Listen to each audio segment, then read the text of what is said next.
Assalamualaikum warahmatullahi wabarakatuh. Waalaikumsalam warahmatullahi wabarakatuh. Selamat pagi anak-anak. Hari ini kita memulai pembelajaran. Sebelumnya apa kabar kalian semua? Alhamdulillah baik, Bu. Alhamdulillah kalau baik semua. Saya akan presensi terlebih dahulu. Muhammad Fadlur Rauf. Hadir, Bu. Nurul Latifah. Hadir, Bu. Para Fikrita Ristianto. Hadir, Bu. Baik, karena sudah hadir semua, kita langsung mulai pembelajaran kita. Silahkan materi sudah saya share di Google Classroom ya. Iya, Bu. Baik. Kita mulai ya dari bilangan berpangkat. Bilangan berpangkat adalah perkalian berulang dari suatu bilangan yang sama. Bentuk umum dari perpangkatan adalah A pangkat N adalah sama dengan A kali A sebanyak N atau pangkat N. Dengan N adalah bilangan bulat positif. Contoh dari perpangkatan seperti di bawah ini. 3 kali 3 kali 3 kali 3. 3-nya ada 5, berarti 3 dipangkatkan 5. Jadi 243. Kemudian selanjutnya yaitu perkalian pada perpangkatan. Hasil dari perpangkatan dengan basis yang sama. Ingat ya, sifat perkalian dalam perpangkatan adalah A pangkat M dikali A pangkat N itu A pangkatkan M ditambah M. Jadi jika ada basis yang sama, maka pangkatnya itu tinggal ditambahkan. Seperti contoh, 3 pangkat 2 kali 3 pangkat 3 yaitu 3 dipangkatkan 2 ditambah dengan 3. Jadi 3 dipangkatkan 5. Seperti itu. Kemudian selanjutnya adalah hasil perpangkatan dari suatu perkalian bilangan. Sifat perpangkatan dari perkalian bilangan yaitu jika A dikalikan B dipangkatkan M, maka A dipangkatkan M dan B pangkat M. Jadi pangkatnya kita kalikan ke dua bilangan. Seperti contoh, 2 kali 3 pangkat 3 yaitu 2 pangkat 3 dikali 3 pangkat 3. Sama dengan 8 kali 27. Sama dengan 216. Seperti itu. Kemudian, pembagian pada perpangkatan. Hasil bagi dari perpangkatan dengan basis yang sama, yaitu A pangkat M dibagi A pangkat N menjadi A pangkat M dikurangi N. Jadi, jika ada basis yang sama, kemudian dibagi, maka pangkatnya tinggal dikurangi. Seperti contoh, 3 pangkat 6 dibagi 3 pangkat 4. Menjadi 3 pangkat 6 dikurangi 4 sama dengan 3 pangkat 2. Seperti itu. Selanjutnya yaitu perpangkatan pada pecahan.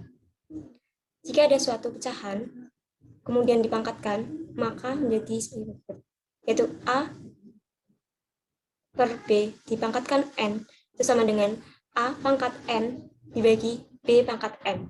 Seperti contoh berikut, yaitu 2 bagi 3 dipangkatkan 3 menjadi 2 pangkat 3 dibagi 3 pangkat 3. Sama dengan 8 dibagi 27. Kemudian selanjutnya yaitu pangkat 0, pangkat negatif, dan bentuk akar. Yang pertama yaitu pangkat 0. Untuk setiap A bilangan real tak 0, maka dapat kita definisikan A pangkat 0 itu bernilai 1. Secara aljabar dapat kita tulis kembali sebagai berikut. A pangkat 0 sama dengan 1 jika A adalah bilangan real dan A bukan 0. Kemudian untuk pangkat negatif. Untuk setiap A bilangan real tak 0 dan N bilangan bulat, maka berlaku A pangkat negatif N sama dengan 1 pangkat A pangkat N. Untuk A itu tidak 0 dan A bilangan real, kemudian N adalah bilangan bulat. Selanjutnya yaitu kita masuk ke materi bentuk akar. Bentuk akar ini kita bisa dibaca akar kuadrat dari A. Jika A tidak negatif, maka akar A ini adalah bilangan tidak negatif, di mana akar A jika dikuadratkan adalah A dikali akar A pangkat N. Kita bisa bacanya yaitu akar pangkat N dari A. Kemudian jika A tidak negatif, maka akar pangkat N dari A itu sama dengan B, hanya jika B pangkat N sama dengan A, dan B itu tidak negatif. Jika A negatif dan N adalah ganjil, maka akar pangkat N dari A sama dengan B, hanya jika B pangkat N sama dengan A, dan menyederhanakan perkalian bentuk akar itu adalah sebagai berikut. Jika A dan B adalah bilangan positif, maka berlaku. Yang pertama, pada operasi penjumlahan, B akar A ditambah C akar A itu sama dengan B ditambah C akar A. Jadi jika ada suatu bilangan kemudian mempunyai akar yang sama, maka tinggal kita jumlahkan angka yang sama di depan akarnya. Kemudian yang kedua, B akar A dikurangi C akar A itu sama seperti yang penjumlahan, B dikurangi C akar A. Kemudian yang ketiga pada operasi perkalian. Jika ada suatu bilangan perkalian di dalam akar, maka kita bisa dipecahkan akar tersebut, yaitu akar AB itu sama dengan akar A kali B, kemudian kita pisahkan menjadi akar A dikalikan dengan akar B. Jika A dan B bilangan positif, dan B itu tidak sama dengan 0, maka berlaku pada operasi pembagian yaitu akar A dibagi B, kita bisa pisahkan menjadi akar A dibagi akar B. Apakah ada yang ingin bertanya? Tidak, Bu. Bagaimana dengan Mbak Farah dan Mas Rauf? Tidak, Bu. Alhamdulillah sudah paham. Jika tidak ada yang bertanya, maka kita masuk ke Ayo Kita Mencoba. Kita masuk di Ayo Kita Mencoba. Lantai rumah tamu Pak Dato berbentuk persegi dengan panjang 6 meter. Akan dipasang keramik yang berbentuk persegi dengan panjang sisi 30 cm. Berapa banyak keramik yang dibutuhkan untuk menutupi lantai? Silahkan, jika ada yang mengetahui bisa menjawab. Mbak Nur Latifah mungkin? Yang diketahuinya, Bu. Iya.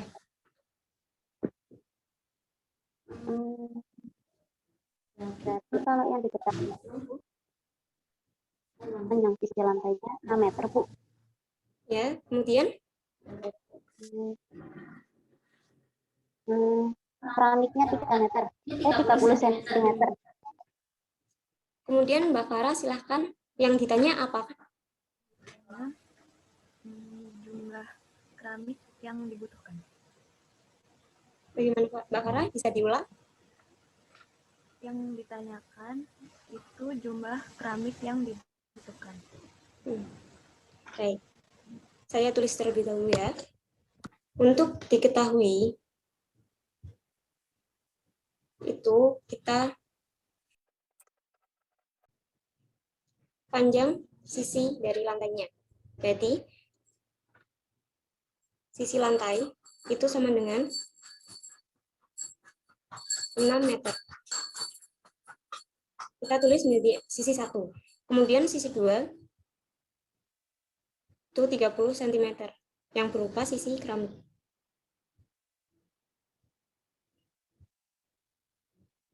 Kemudian yang ditanyakan itu berapa banyak keramik yang dibutuhkan. Kemudian kita langsung ke penyelesaian. Silakan Mas Rauf, langkah pertama yang kita ambil apa? Baik, Bu. Untuk langkah yang pertama, kita bisa mencari luas lantainya terlebih dahulu.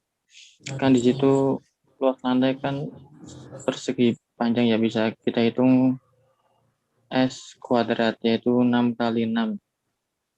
Yang artinya luas lantainya adalah 36 meter. Nah, kemudian kita cari untuk luas keramiknya. Nah, di situ diketahui luas keramik kan 30 cm. Nah, kemudian kita kalikan. Luas lantai keramik berarti 30 cm kali 30 cm. Yang berarti luas keramiknya adalah 900 cm kubik. Nah, untuk keramik yang diperlukan kita bisa mencari dengan luas lantai dibagi dengan yaitu 36 meter kubik dibagi 900 cm kubik, yang hasilnya adalah 400 keramik berat. Jadi untuk keramik yang dibutuhkan adalah 400 keramik. Seperti itu, Bu. Baik, Mas Rauf, terima kasih. Akan saya tulis terlebih dahulu, yaitu yang pertama, kita mencari luas dari lantainya.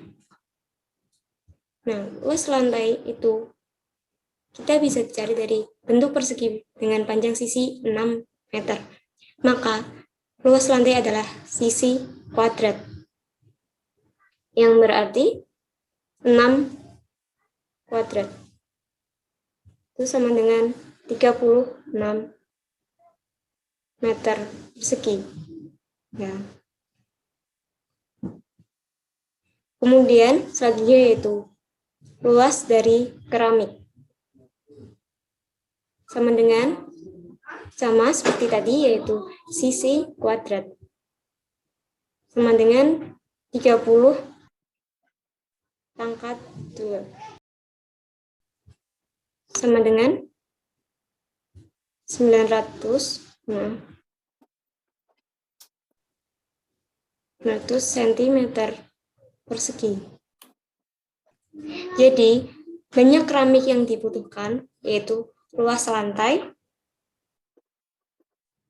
dibagi dengan luas dari keramiknya. Sama dengan 36 meter dibagi dengan 900 cm. Di sini kan masih ada meter sama sentimeter. Kita samakan menjadi sentimeter, menjadi 360 cm dibagi dengan 900 cm. Menjadi 400 keramik. Jadi banyak keramik yang dibutuhkan untuk menutupi lantai, yaitu sebanyak 400 keramik. Selanjutnya yaitu merupakan latihan soal. Materi kita sudah sampai di akhir, jadi latihan soal kita buat menjadi PR. Silahkan bisa dibuka Google Classroom-nya. Nanti dikerjakan latihan soal. Baik, Bu. Terima kasih. Baik, Bu. Terima kasih. Jadi kesimpulan dari pembelajaran hari ini, kita akan mempelajari mengenai bilangan berpangkat ya, dan bentuk akar. Jadi silahkan nanti dikerjakan latihan soalnya dan dikumpulkan di Google Classroom di minggu depan. Terima kasih atas partisipasinya. Silahkan bisa meninggalkan Zoom. Assalamualaikum warahmatullahi wabarakatuh. Assalamualaikum warahmatullahi wabarakatuh. Terima kasih, Bu. Terima kasih, Bu. Sama.